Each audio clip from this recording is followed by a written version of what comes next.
नमस्कार दोस्तों, मैं रांगी न्यूज़ के लिए नरेंद्र रांगी।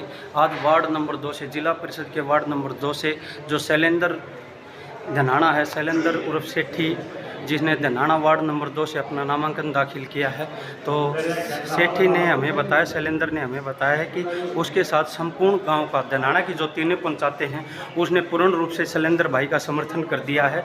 जब हमने शैलेंद्र भाई से एक बात की तो शैलेंद्र भाई ने हमें बताया कि अकेला धनाना नहीं, ये भी जो 5-6 गांव उसके क्षेत्र में आते हैं, उन सभी गांव से उसे भरपूर समर्थन मिल रहा है। देखिए एक खास रिपोर्ट शैलेंद्र भाई के साथ।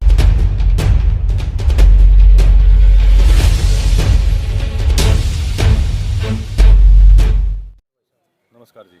भाई साहब, जैसा कि सुनने में आ रहा है कि आपका जो धनाना गांव, उसकी तीनों पंचायतों ने आपका पूर्ण रूप से समर्थन कर दिया और एक कैंडिडेट बनाकर आपको वार्ड नंबर 2 से उतार दिया, तो इसके बारे में आप क्या कहना चाहेंगे? आपने बिल्कुल सही सुना है। धनाना के ऐतिहासिक बंगले में परसों तीनों पंचायतों की एक महापंचायत का आयोजन किया गया, जिसमें सर्व समिति से मुझे गांव के बड़े बुजुर्गों ने, युवा साथियों ने आशीर्वाद देकर जिला परिषद उम्मीदवार वार्ड नंबर 2 से चुनाव मैदान में उतारा है।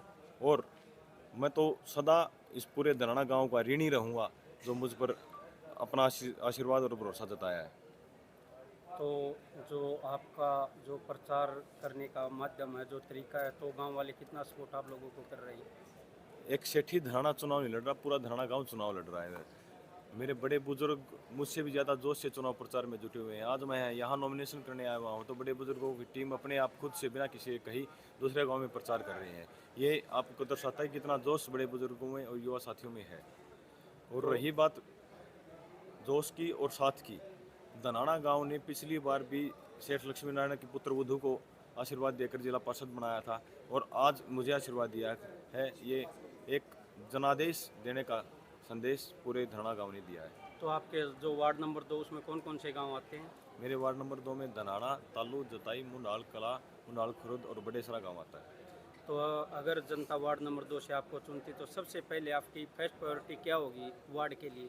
अगर वार्ड की जनता मुझे जीत का आशीर्वाद देती है तो सबसे प्रायोरिटी, आज युवाओं का समय है। आज देश की आबादी 50% युवाओं की है और काफ़ी बच्चे हम देखते हैं कि शहर में पढ़ने के लिए जाते हैं, लाइब्रेरी में जेब से पैसे देते हैं। मेरी प्राथमिकता रहेगी कि प्रत्येक गांव में, वार्ड में निःशुल्क लाइब्रेरी की व्यवस्था की जाए और इसके साथ साथ जो टीचर हैं, कॉलेज में पढ़ाते हैं या स्कूल में पढ़ाते हैं, तो उनके आने के बाद 2 या 3 बजे के बाद ऐसी व्यवस्था की जाए प्रत्येक गांव में कि वो फ्री कोचिंग सेंटर उनके माध्यम से और मेरे सहयोग से प्रत्येक गांव में चलाया जाए।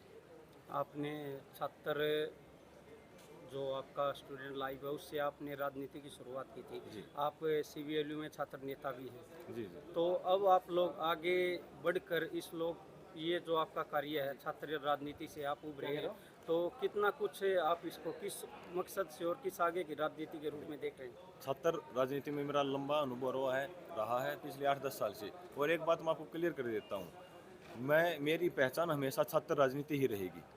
मूल रूट मेरी जो है, ग्रास रूट है, वो छात्र राजनीति है। जो कुछ मुझे सीखने का मौका मिला, राजनीति में आगे बढ़ने का मौका मिला, वो छात्र राजनीति की बदौलत ही मिला है। और मेरे जो युवा हैं प्रत्येक गांव में, वार्ड में आने वाले हैं, जो कॉलेज यूनिवर्सिटी में पढ़ते हैं, वो सबसे आगे किसी गांव में जाते हैं तो मेरा स्वागत करने के लिए और मेरे साथ पूरे गांव में घूमने के लिए तैयार मिलते हैं।